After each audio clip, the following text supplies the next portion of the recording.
यूहन्ना रचित सुसमाचार उसका 8 अध्याय वचन 1 से लेकर 11 तक। जब हम इन आयतों को पढ़ते हैं, हम पाते हैं कि यहाँ पर एक स्त्री को लेकर सदूसी फरीसी और धार्मिक शिक्षा देने वाले गुरु उस स्त्री को लेकर आते हैं और यीशु को कहते हैं कि मूसा की व्यवस्था के अनुसार इसे क्या दंड दिया जाना चाहिए। प्रभु उसे उनसे सभी से कहते, तुम में से जो निष्पाप हो वही इसे पहले पत्थर मारे। इस कहानी को आप बखूबी जानते हैं। हम देखते हैं कि जो पुरानी मैन्युस्क्रिप्ट है या हस्तलिपि है, जो पुरानी किताबें लिखी गई, ये यूहन्ना रचित सुसमाचार, उसमें ये कहानी को नहीं पाया जाता। लेकिन बाद में सुसमाचार में इसे जोड़ा गया है, ऐसा पाया जाता है। बहुत सारे स्कॉलर्स लोगों का, धर्म विज्ञानी लोगों का कहना यह है कि ये बाद में जोड़ा क्यों नहीं गया हो, लेकिन इसे पूर्ण किताब के संदर्भ में इसका अर्थ निकालना चाहिए। उस पूरे संदर्भ के अनुसार इस किताब को देखना चाहिए, उसके बाहर इसका अर्थ नहीं निकालना चाहिए। इस किताब में हम देखते हैं कि जब वो लोग स्त्री को यीशु के पास ले आते हैं तो वो यीशु को फंसाना चाहते हैं। उनका मुख्य उद्देश्य यही दिख रहा है यहाँ पर कि वो यीशु को फंसाना चाहते हैं। हम देखते हैं कि पूर्ण किताब में एक ही बात को दर्शाया गया है। मेन संदर्भ किताब का यह है कि यीशु परमेश्वर का पुत्र है और वो हमारे लिए देह धारण करके इस संसार में आया। और इस किताब का जो मुख्य उद्देश्य यह है कि जो अंधकार है और जो उजियाला है, जो ज्योति है, उसमें इसमें दोनों के बीच में युद्ध दिखाया गया है। अंधकार और ज्योति के बीच में युद्ध दिखाया गया है और शुरू से लेकर अंत तक यही बात दर्शाई गई है कि अंधकार के ऊपर उजियाले ने जीत हासिल कर ली है। इस 8वें अध्याय के 1 से लेकर 11वें आयत तक हम इसी संदर्भ में देखेंगे। किताब के इस संदर्भ में लेकर इस अध्याय को हम अध्ययन करेंगे। हम देखते हैं कि प्रभु यीशु मसीह ज्योति बनकर, एक उजियाला बनकर आया और इस अंधेरे संसार में उसने सच्चे ज्ञान को और नैतिक शुद्धता को लेकर आया है। परमेश्वर हमारे जीवन में नैतिक शुद्धिकरण को लेकर आता है और सच्चे ज्ञान को लेकर आता है। परमेश्वर की उपस्थिति को हमारे जीवन में लेकर आता है।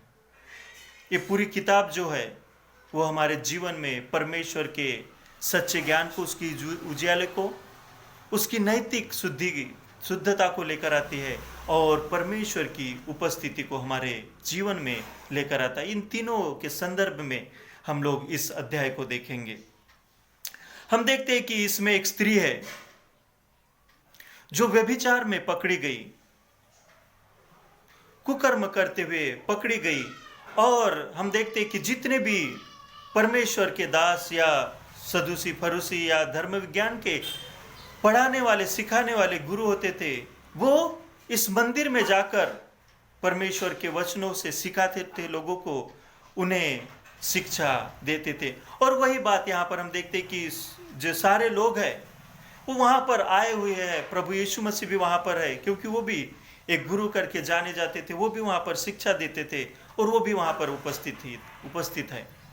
लोग स्त्री को लेकर आते हैं, सदूसी फरूसी शास्त्री लोग, और यीशु से प्रश्न करते हैं कि ये मूसा की व्यवस्था के अनुसार व्यभिचार में पकड़ी गई है और आज हमारे बीच में है। मूसा की आज्ञा के अनुसार इसे पथराव करना चाहिए, और आप क्या कहते हैं? हम देखते हैं इसका पीछे का मुख्य उद्देश्य था, क्योंकि जितने भी सिविल लॉ या अधिकार थे वो रोमी साम्राज्य ने ले लिए थे पूरे यहूदी समाज से या इस्राएल से। लेकिन केवल जो मंदिर में जो घटनाएं होती थी, अनैतिक बातें होती थी, या मंदिर से रिलेटेड जो भी इश्यूज होते थे, जो भी मुद्दे होते थे, उन बातों पर ही जो ये शिक्षक थे, शास्त्री, फरीसी और धर्म गुरु थे, उन्हें ये अधिकार दिया गया था कि वो इसमें स्वतंत्र थे, कोई भी निर्णय लेने के लिए या पथराव करने के लिए या किसी को भी दंड देने के लिए। बाकी जगह पर कोई अधिकार उनको नहीं था। दूसरी बात अगर हम देखें तो यहां पर अगर यीशु ने उनकी बातों को मानकर उसे पथराव किया तो भी उसे वो फंसाना चाहते थे। अगर वो नहीं भी किया और उसे बाहर ले जाकर अगर दूसरी बातों से अगर उसे छुड़ा लेता है या अधिकार नहीं देता, तो ये होगा कि वो रोमी साम्राज्य का भी इनकार कर रहा है, उसके भी नियम कानून को नहीं मान रहा है। दोनों तरफ से हर रीति से वो आज यीशु को फंसाने की कोशिश कर रहे हैं। यीशु इस संसार में उजियाले को लेकर आया और हम देखते हैं कि ये जो किताब है ये अंधकार और उजाले के बीच में, ज्योति के बीच में एक युद्ध को दर्शाता है। पूरी किताब में हम अंधकार से लड़ते हुए ज्योति को, प्रभु यीशु मसीह को पाते हैं। ये व्यभिचारिणी स्त्री को तो वो लेकर आए, उन्होंने लाकर खड़ा भी कर दिया, लेकिन यहूदी जो सोच विचार या उनका ट्रेडिशन जो था, उनके जो नियम कानून थे, उसके अनुसार हम देखते हैं कि सजा दोनों को मिलना चाहिए, केवल उस स्त्री को नहीं। लेकिन उसके साथ जो पुरुष भी था, उन दोनों को सजा मिलना चाहिए। लेकिन यहां पर केवल उस स्त्री को वो लोग लेकर आए। इसके पीछे का उद्देश्य हम नहीं जानते कि कहानी क्या है, या उसे ऐसे ही बनाकर ले आए, उसे ही फंसाना चाहते थे, उसे भी ट्रैप करके लाए थे, उसे ही फंसा कर लाए थे, हम नहीं जानते।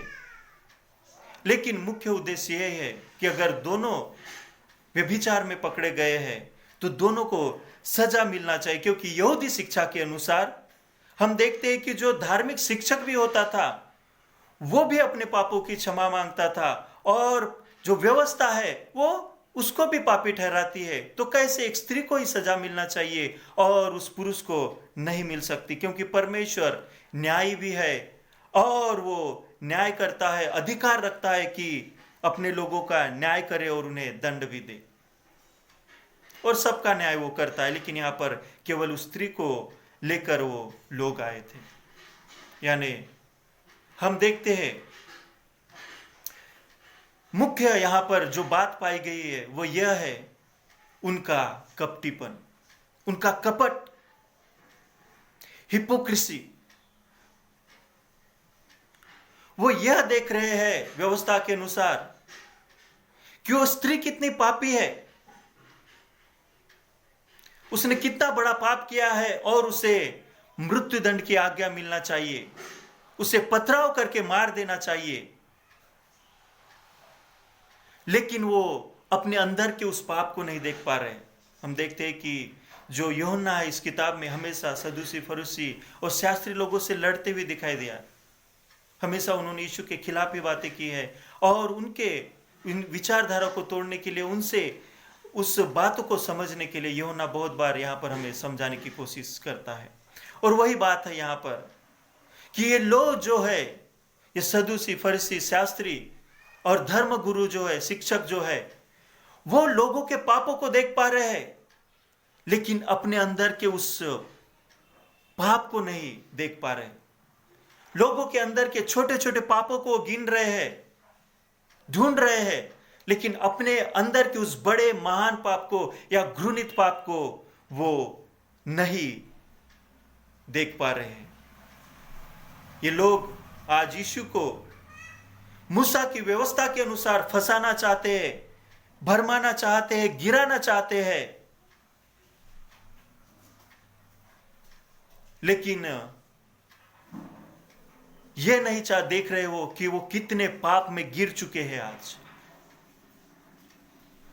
दूसरों में पाप ढूंढते ढूंढते वो अपने जीवन को कितने घृणित कर चुके हैं, कितने बड़े महान पाप में वो खो चुके हैं।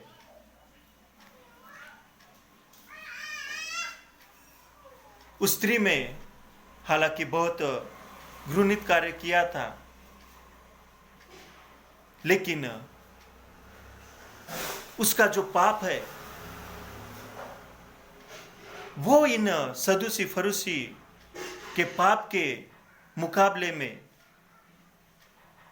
गुणवत्ता में उस स्त्री का पाप छोटा पड़ जाता है यहां पर, क्योंकि ये जो कपटीपन है, ये जो कपट है, वो उस स्त्री के उस घृणित पाप से भी महान घृणित पाप पाया जाता है।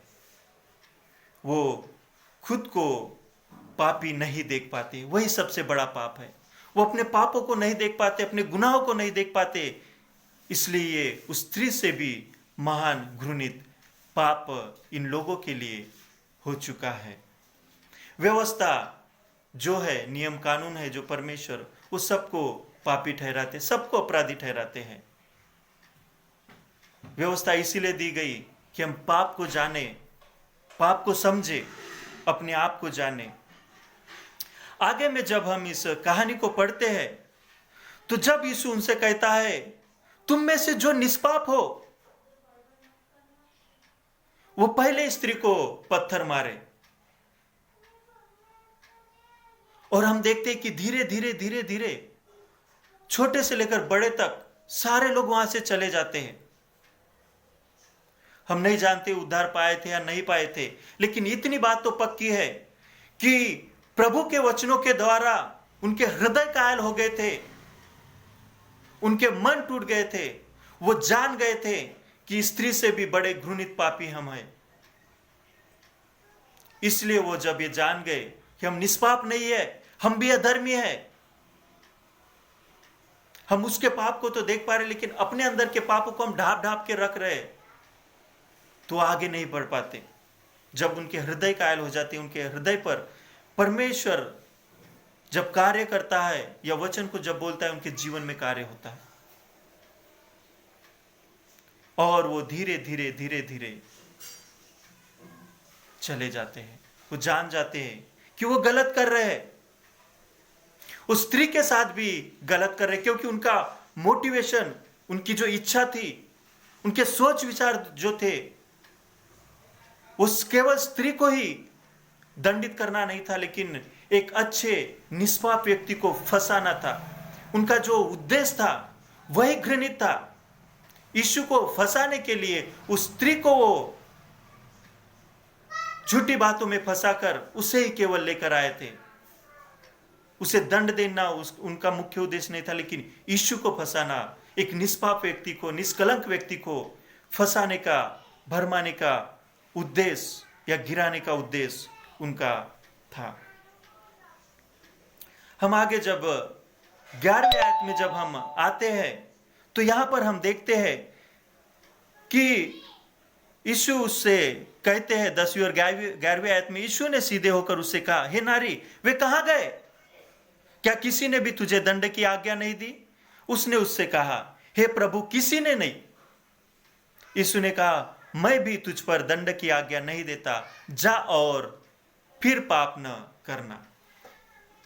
सारे लोग चले गए, किसी ने दंड की आज्ञा नहीं दी, क्योंकि परमेश्वर के वचन से, प्रभु यीशु मसीह के वाणी से, उनके शब्द से जान गए थे कि वो गलत कर रहे, वो गुनाह कर रहे, वो विरोध कर रहे, अपने पापों को छुपा रहे, जो स्त्री से भी बड़ा और घृणित पाप है। यहां पर दो थियोलॉजी पाई जाती है। 11वीं आयत में जो रोमन कैथोलिक जो धर्म विज्ञान है उसके अनुसार वो लोग कहते हैं कि ये जो अधिकार है किसी को क्षमा करने का, वो परमेश्वर का तो है, लेकिन उससे पहले उस व्यक्ति ने कुछ अच्छे कर्म करना चाहिए, अच्छे कार्य करने चाहिए, अपने जीवन को अच्छी रीति से व्यतीत करना चाहिए, तभी उसके पाप क्षमा होंगे, तभी वो परमेश्वर के सामने स्वीकारा जाएगा। यानी आप पापी तो हो, लेकिन क्षमा मांगो, अपने जीवन को अच्छे से व्यतीत करो, और जब तुम अच्छे बन जाओगे तब परमेश्वर के पास आओ, तब प्रभु तुम्हें क्षमा करेंगे। यह रोमन कैथोलिक विचारधारा है, उनका विज्ञान है। लेकिन जब हम रिफॉर्म थियोलॉजी या सुधारवादी धर्म विज्ञान की तरफ आते हैं तो हम क्या पाते हैं कि परमेश्वर पापी को जब देखता है तो सबसे पहले उसके पाप क्षमा करता है और उसे एक पवित्र और पाक व्यक्ति करके ग्रहण करता है प्रभु यीशु मसीह के द्वारा। प्रभु खुद इस योग्य है, यह अधिकार रखते हैं कि लोगों को वो शुद्ध करे। उनके पास वो अथॉरिटी है, अधिकार है कि लोगों के पाप क्षमा करके वो उन्हें लेकर आए। और यही यहां पर हुआ। वो स्त्री को जब प्रभु यीशु मसीह ने कहा, जा तुझे मैं भी दंड की आज्ञा नहीं देता, तेरे पाप क्षमा हुए और अब पाप न करना। यही बात है कि एक पापी व्यक्ति को प्रभु क्षमा करके अपने पास बुलाते हैं। लेकिन रोमन कैथोलिक विचारधारा इसको नहीं मानती। वो कहते हैं कि लोगों को पहले अच्छा बनना पड़ेगा। लेकिन ये कहानी कुछ और ही दर्शाती है। परमेश्वर का वचन यहाँ पर दर्शाता है कि परमेश्वर पापी को पहले ही क्षमा कर देता है, उसे शुद्ध और पवित्र कर देता है और अपने पास बुलाता है, उसे स्वीकारता है। जैसे हमने देखा कि संदर्भ भी है, परमेश्वर सच्चे ज्ञान को लेकर आता है और परमेश्वर अपने पास उन्हें स्वीकार भी करता है और एक नैतिक शुद्धता को भी हमारे जीवन में लेकर के आता है। रोमियो की पत्री उसका 6वां अध्याय 14वीं आयत कहती है कि पाप की प्रभुता अब हमारे ऊपर नहीं रही, क्योंकि अब हम व्यवस्था के अधीन नहीं है। पाप कभी प्रभुता नहीं करेगा हमारे ऊपर, क्योंकि हम व्यवस्था के अधीन नहीं है।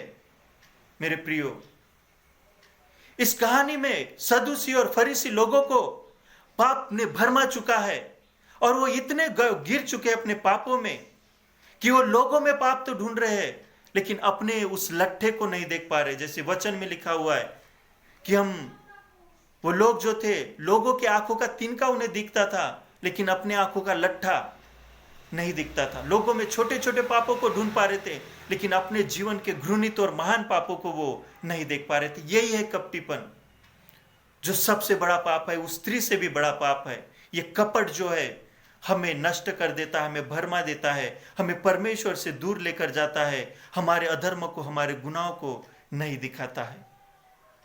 या हम उस कपट में इतने गिर जाते हैं कि अपने आप को अच्छा दिखाने की कोशिश करते हैं, लेकिन अंदर से उस कब्र के समान होते हैं।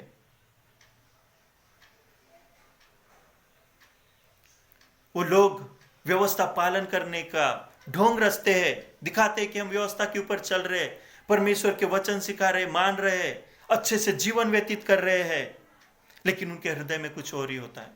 वो कपट होता है।